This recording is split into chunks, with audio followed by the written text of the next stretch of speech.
It sure feels good to win. But the thing I'm most proud of are really two things. One of the kids who just keep showing up. And the thing that I tell them is, it's hard to beat somebody who keeps showing up. It really is. Because the mindset is at some point the other person is not going to show up. And I'm proud of our kids for continuing to do the things that we've asked them to do, even though they haven't seen what they saw today was the fruits of that labor and the way that everybody can recognize as being a win. The other thing I'm most proud of is I thought today we did the program well by representing the families today. And critically important that never is lost. We won't play a more important game no matter how many more we play this year. So I'm thankful for all of them for showing up the way they do and for the kids. So with that, I'll take questions. You're 6-1 and remember the 10 games. Can you make heads or tails of that?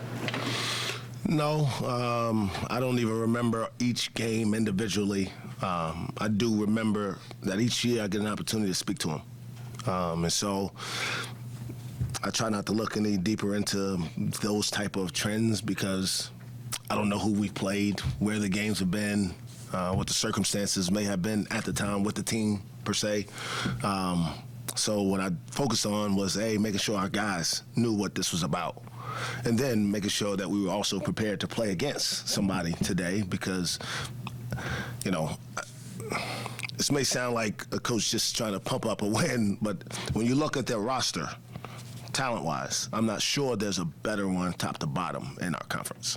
There's some teams that have maybe better high-end guys, but from 1 through 10, at some point, their seventh guy's better than the other team's seventh guy, or their eighth guy's better. I mean, they're all really, really productive college players for a long time. I don't think they put a freshman in the game. I don't even know if they have one on their roster.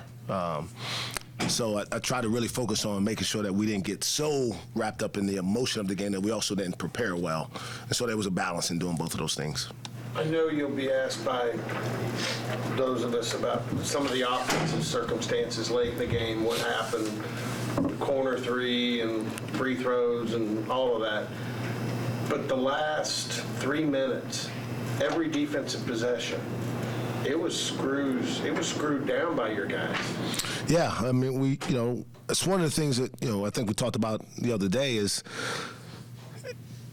the game is it's a simple game, but it's not an easy game to play. It's a simple game in terms of, like, if you do the things, take care of the basketball, block out, make your free throws, right? It's simple, but you have to do it over and over and over again. And what I think sometimes gets lost from people who just watch the game is that the other team's also preparing, like really good coaches, really good players. And sometimes offensively, their adjustments to what you do have really made a difference in how you're able to execute. And I thought that our guys did that today. They made 2 significant runs at us, one in each half, that we just knuckled down and said, no more. I think it was a mindset, it was a determination that we haven't seen. The theme in our practices the last couple of days have been about finishing. Early on, we were getting off to good starts, and then we weren't sustaining through the middle of a game, or we weren't responding when the other team did. And then we got to a point where we actually were sustaining quite a bit, and we weren't finishing. And today was the first day that we got off to a good start. They made a run, which is going to happen. We responded. It was back and forth for a while, but then we were the better team to finish. And some of it is just a matter of confidence in those situations. And today we actually kind of got over the hurdle. We can't assume that it's automatic now. The only thing that's automatic is age. I tell them all the time, age is automatic, but growth is intentional. And we have to grow from this the same way we grew from the last few losses. It seemed like you guys made it a point to get some paint touches throughout the game. Was that a point of emphasis going on? Yeah. I mean, again, in many ways, you kind of helped me, and I was going to do the research anyway, but getting the actual detail, the numbers, and what we were lacking on doing, we made the free throws, which was helpful, but being able to just make up our mind. And we took a lot of jump shots still. I mean, it's a hard game to play not shooting threes. So I get, we're not making them, but if John Michael's wide open after a driving kick, I mean, I'm going to live with it. I watched a kid make $25,000 this summer. And so you don't just throw that away because you are 0 for 4 in the game if you're open. You got to have some courage and believe and live with the results sometime. But there was a concerted effort of getting the ball to the paint, playing inside with BG a little bit more today, and trying to get ourselves in position to get fouled. I'd love to ask Javon, and I know you can't speak for him, but with the 12 rebounds thrown in there, do you think that was his most well-rounded game he's played at the college level? Probably. That's one of the things he's actually, he rebounded well even last year. He averaged, I think, almost 6 rebounds a game. For a point guard, it's really good.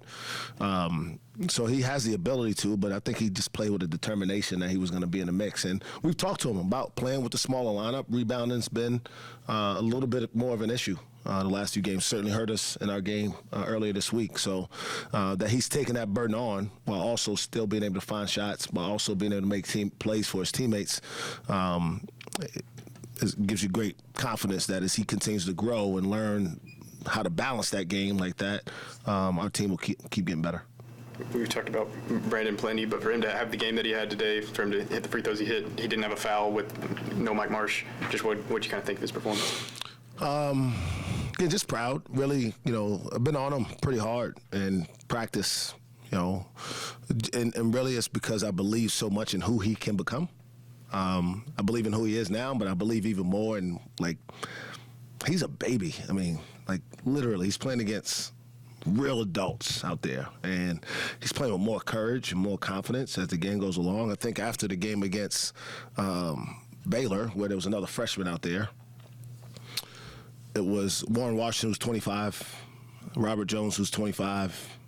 What we play? I mean, they all run together. Hunter Dickinson's not a young kid. I mean, the kid at K-State's not young. The kid at, I guess Uday's a sophomore, but an old sophomore. So, having to be out there and learn, it's not, and it's no fun, right? And I get the fans' frustration. So I want to point to that real quick, just because I get it.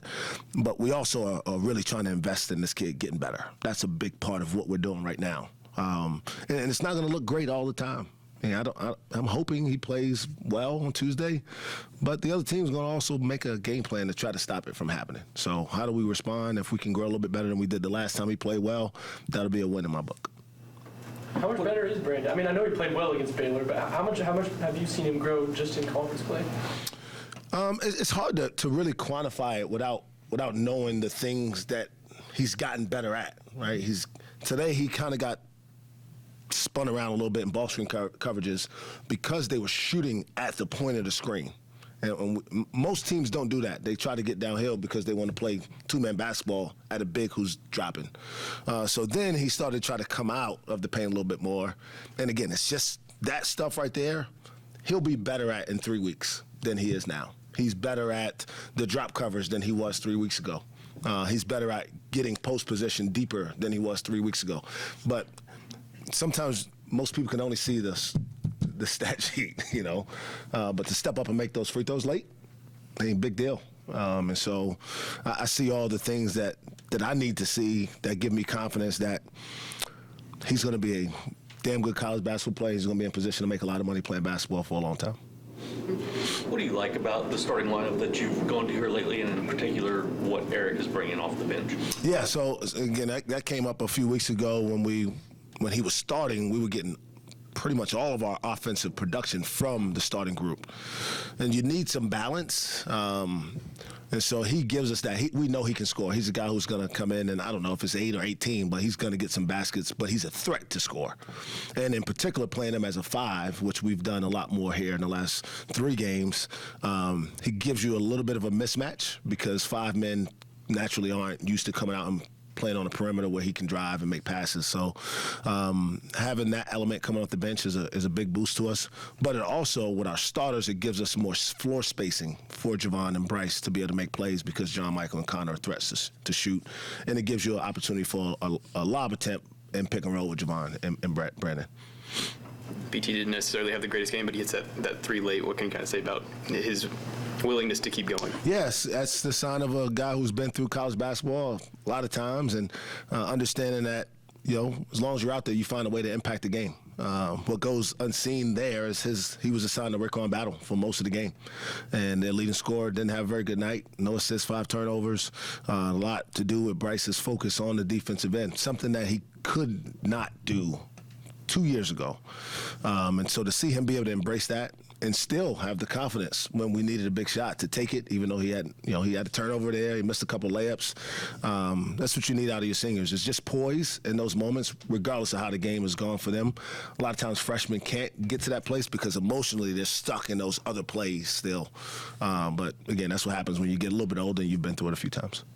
What do you expect psychologically seeing a win to do for this team? I don't know.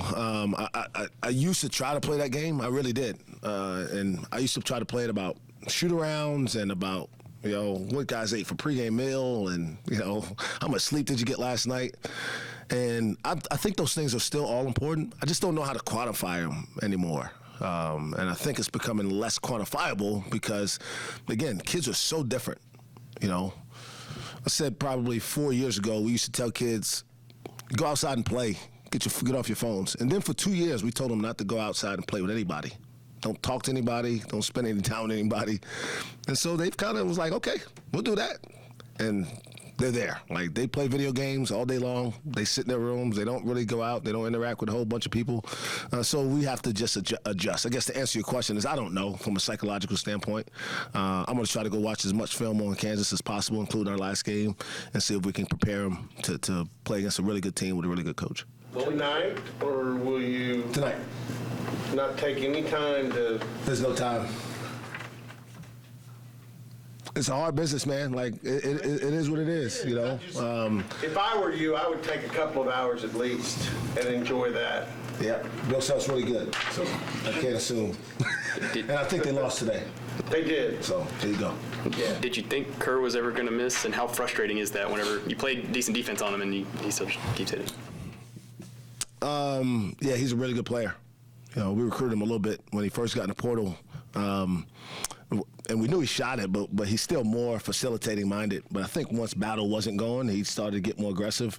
And then again, I've been there guarding guys. You got to try to make it hard for them to catch it, because if they get a good look, everybody's seen a good player get into a groove. Sometimes it doesn't matter how good a defense you play once they're in that kind of mode.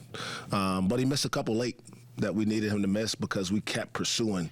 And I think over the course of the game, maybe our defense did wear him down a little bit. But that happens, man. You got to respect the game enough to know that a really good player sometimes gets going. And, unless you stop him from catching it, he's probably going to get a good shot.